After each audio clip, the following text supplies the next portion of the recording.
Hi, this is Noir and this is my studio session for Beatport. I'm gonna do a quick run through of my track Eruption, which was produced in Ableton 9. I since then upgraded to Ableton 10.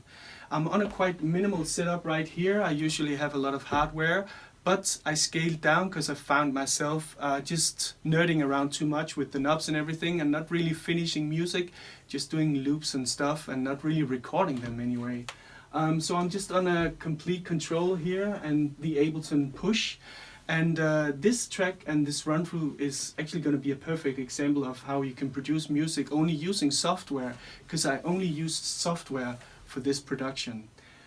I will apologize for some clipping in the forthcoming video, because since I upgraded to Ableton 10 there's some complication with overload in this work file. I'm sure it will be okay, but it's clipping quite a lot. So let's just get into it. This is a quick run through of my track Eruption. So this is inside the Ableton work file for Eruption, and as you can see there's 60 channels, a lot of stuff going on. What I do is that I color my stuff so I can see the difference between the elements when I start arranging, and I also group things. As you can see here, there's kicks, there's heads, and so on and so on. But let's just get into this and start off with how I do my kicks. So in the arrangement view in Ableton, I like to have my kicks at the top, and I normally do 4 kicks. I have one sub, one middle, one high, and one for edge. There's 5 kicks in here, but there's only 4 running the main kick. This 5th one I will come back to later. The gray ones, they are not running. Those were kicks I wasn't happy with, or, well, they just didn't work for me. I sometimes use a drum machine like the Punch Box, but for this specific track it was all from samples I've got of drums. There's 1 or 2 loops here, and the rest is just one-shot kicks that I used in my drum rack in Ableton. This is what it sounds like, and it's run by 4 kicks, as I told you. I EQ them with the Fab filter. That's the EQ I really like for that. And then once I find the root key in my track, when I start playing around and I do melodies and whatever, and I have a root key, I have a melody, then I start tuning my tracks, my kicks to that. And for this specific track, Eruption, it's in F key. So as you can see, I've tuned this loop into F. I did that by clicking it and going into the wave file, under transpose -3, under detune 25 cent. That's how I felt it was sitting right. I sometimes hear it by ear, which key the kick is. I can hear it if it fits the melody and especially the subs. But in this case, I wasn't able to hear it, so I used the tuner inside of Ableton to help me out with that. The subs on Eruption are pretty simple. It's just 1 notes, just like most of the track. So there's 1 sample, this one, and there's 1 from sub boom bass, this one. And I actually had to record this and make it audio, because as you can see at the top here, the CPU of the track is running real high just by soloing these things.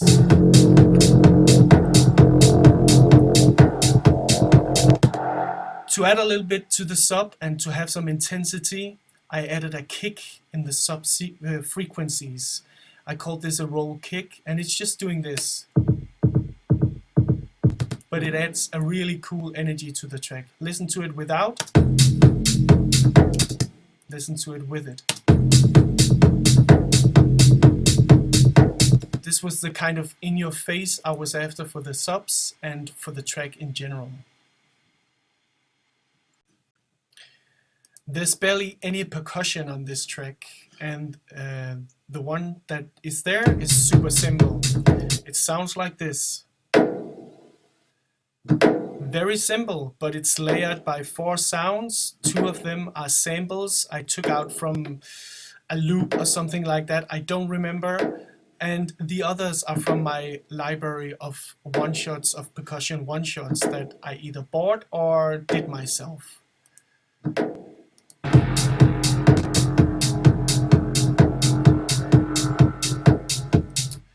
On top of that, I also did some loops just to fill the gaps. So instead of percussion, I have some noise that fills up the clean spots in the music.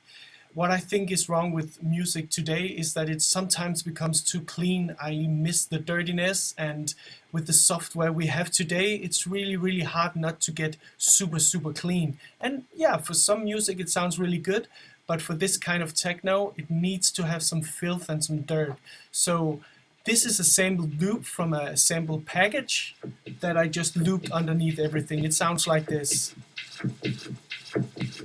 It's not really doing much, it's just making sure the track is not too empty. I also recorded some vinyl noise myself. It sounds like this. And loop that again, just to fill the holes, just to make it not so clean, and yeah, just to give it a little bit of grit, I guess maybe also some analog sound. So for hi-hats and rides and claps and stuff like that, I also layer a lot. It's very, very rare that I only use one hi-hat or one ride or one clap or snare. I usually really layer everything. So these are the hats. I think there's 3 or 4 in here. There's 3, and then some others on top here. The rides are here, also layered, as you can see. I just do this to get a fuller and fatter sound, and just keep going until I'm happy. These are the claps, layered, as you can see. And yeah, that's it. It's just all about the layers, man. So the bass line is the main element of Eruption, and it's very simple. Still one note playing only, as you can see here. It's just one note, and it's done by the Impuscar, this synth, and it's actually called Evil Bass. Really cool name, huh? It was really hard to control because there's some phasing going on the bass line, and it cancels out the subs from time to time. This is the Impuscar playing.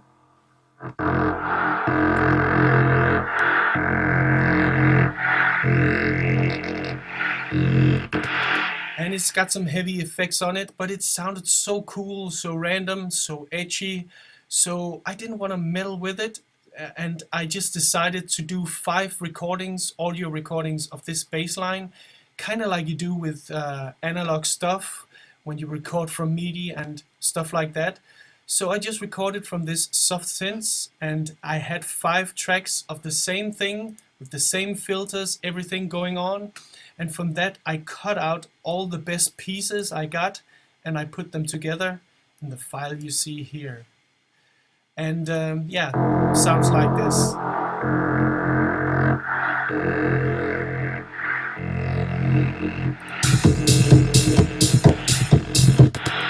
The bass line in itself was pretty boring to begin with. I just really liked the sound. That's what turned me on about it.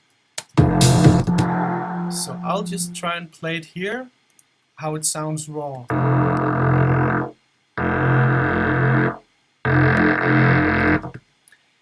And I wanted to give it some effects. I wanted to make it sound really good and a little bit bigger. So I EQ'd with the Fab filters again and compressed it. And I actually put on this Tora verb, and that surprised me. That was a happy accident, this one. And it made a delayed reverb that sounded amazing.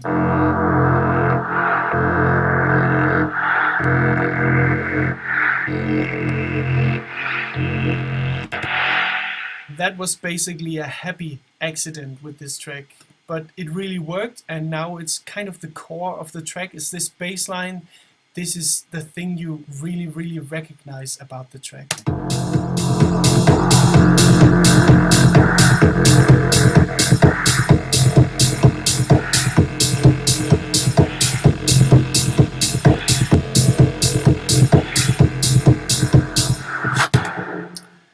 And that reverb, that reverb, that was a happy accident, and when those things happen, you just go, yes!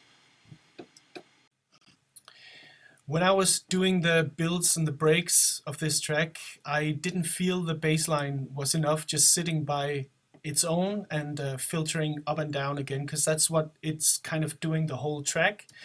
So I wanted something extra, a layer to it, and I found this tremolo on Silent synth. Looks like this, and it's actually from the Factory Sounds. I think it's the Factory Sounds number 4. And all I did was just do the one note again and then go 1 octave up. It sounds like this.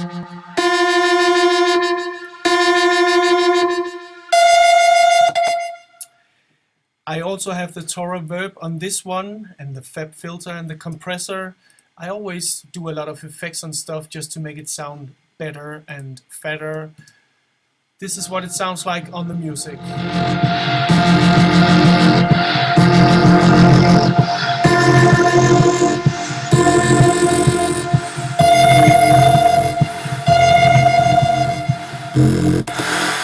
So it was just to give that moment of intensity just before everything breaks down and becomes super simple again. I will explain a little bit later in the video. So to contrast all this one-note obsession going on in this track, I had the idea to add a melody. And the melody sounds like this.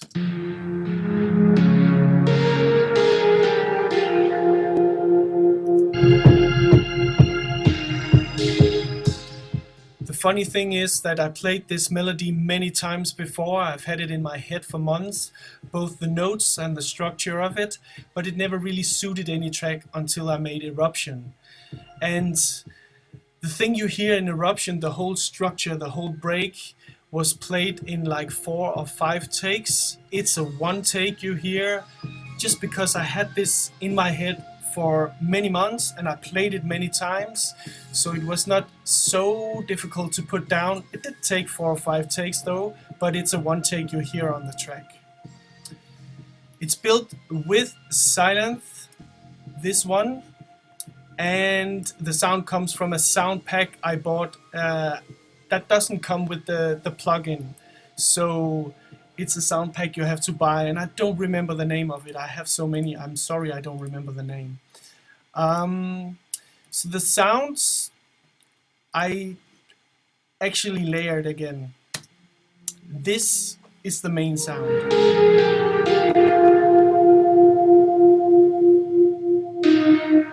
Just EQ'd and just had some reverb from the Valhalla plates that looks like this. I layered it with itself, the same sound, but with an octave down and with a saturator from Ableton and a Saturn that makes more distortion for it. That's from the Fab filter again. That sounds like this.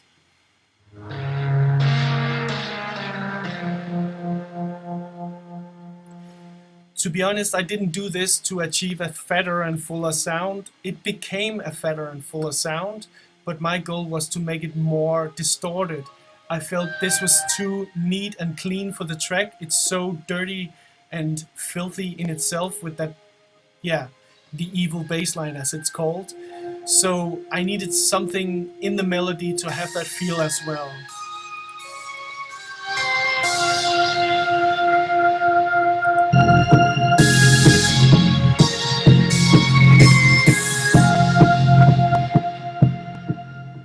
This melody only sits in the break. It's only a contrast to all this, like I said before, one-note obsession and the minimalism of the track. It's like a big relief in the middle of the track. Something beautiful in all the evil. I just went up to the corner here just so I can show you this last bit of the track. The pads, the voices and the strings, all layered, 2 of each, and the pads come from Imposcar, both of them actually, and all the voices and all the strings, they come from Nexus. I go back to this synth every time I need something classical, a classical instrument. I don't know why, I just really like the Nexus for that kind of sound. That said, the Imposcar also really has some nice pads and string sections and stuff like that, and it's very 80s, this one actually, really cool. So yeah, the pads sounds like this. The voices like this, and the strings like this. Together.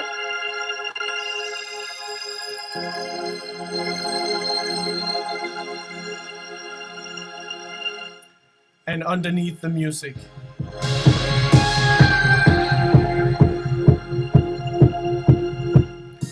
It's always nice to have strings and pads and all these things to set the mood, especially for breakdowns like this. It just gives you this last bit of excitement and drama. So yeah, once again, layers are the big secret, and it's not really a secret. One of the last things I do in a track is add the sound effects. And of course they give the perfect transitions. So here's some sound effects. These are 2 samples. And as you can see, I have a tuner on them because even though it's just noises and effects, I like to have them in key. So I always check that they are in key and that my ears are not lying to me or whatever. Some effects are taken from synthesizers. I think there's some in here. Let's see what this is. That is the silent again, coming to the rescue. Some other sounds I have recorded by hitting stuff. I've created it from different sounds, and some of them are just plain samples from some of the SAM packages you can buy from Beatport Sounds, for example. And I think that's about it. Now we have a look at the arrangement of the track. I have now added a player here. I did that because even though nothing is going on in Ableton, I'm not playing anything, it still has a big CPU usage, and it's like on 15, 16, 17% at times. So when I play this track, it will be clipping.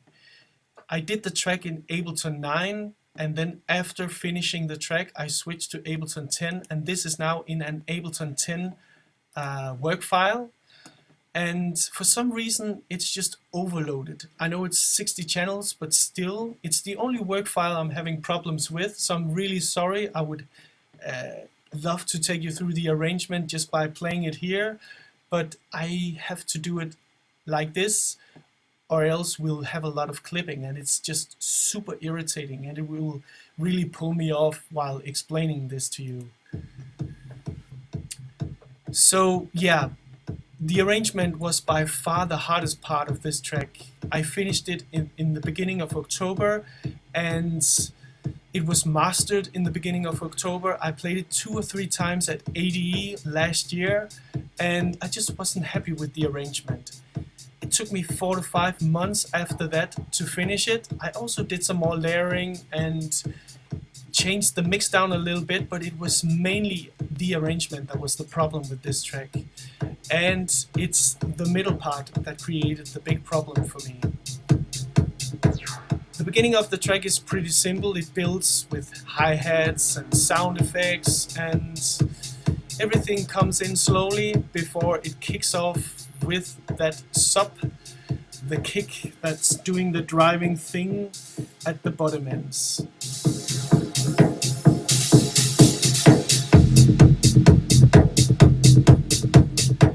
And I say sub, but as I told you earlier, it's actually a kick doing those sub-ins.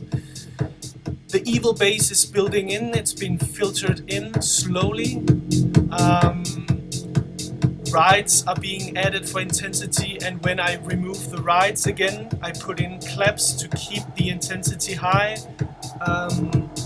Yeah, just a few tricks that I felt were cool.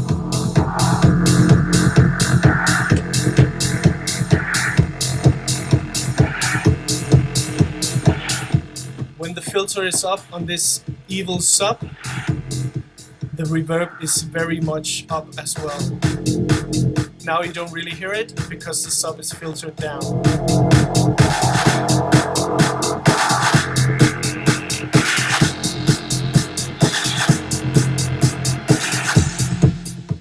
One of the hard parts, going from the one note madness and into the melody and making it sound like it's supposed to be that way. It just took a couple of takes before I was there, breaking it all down and starting with the melody. We are around here now. The purple ones, the synth one, is the melody.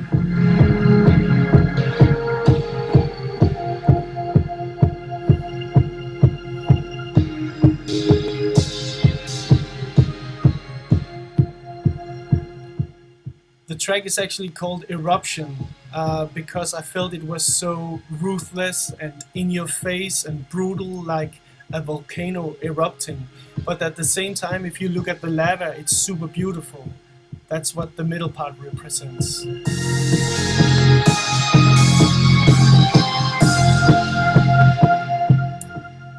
I'm now building in the evil bass, which has been removed slowly as the melody gets a little more intense.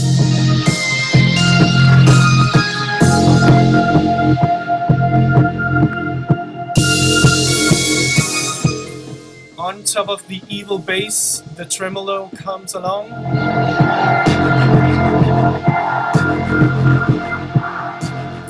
Again, just to make it sound a little more intense and to feel that, okay, something is going to happen right now. And something is happening, but it was really hard to do that part. I kept the evil bass open, I pulled in all the beats, all the hi-hats and the rides, but it didn't feel right. So I made a bit of a hole with only the evil bass and then broke it down to simplicity.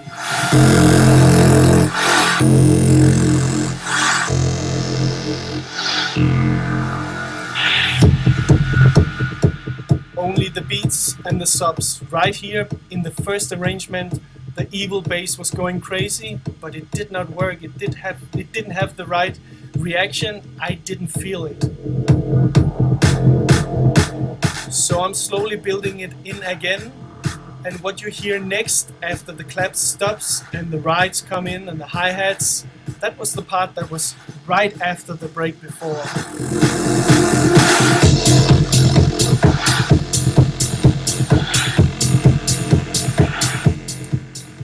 It didn't work for me coming right after the break. It worked much better for me going into simplicity and just, yeah, be brutal again. And this thing coming here, building into this, that works much better for me.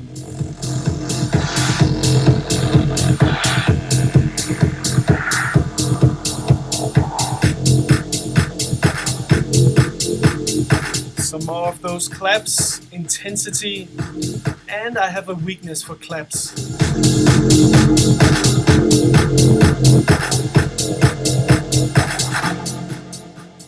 This one, the tremolo, wasn't here in the first arrangement either. I added it again because I saw the reactions and, well, it sounds good.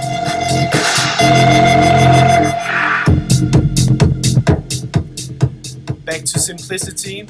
Although the evil bass is still filtering up and down, I'm now doing the outro. We are around here in the arrangement.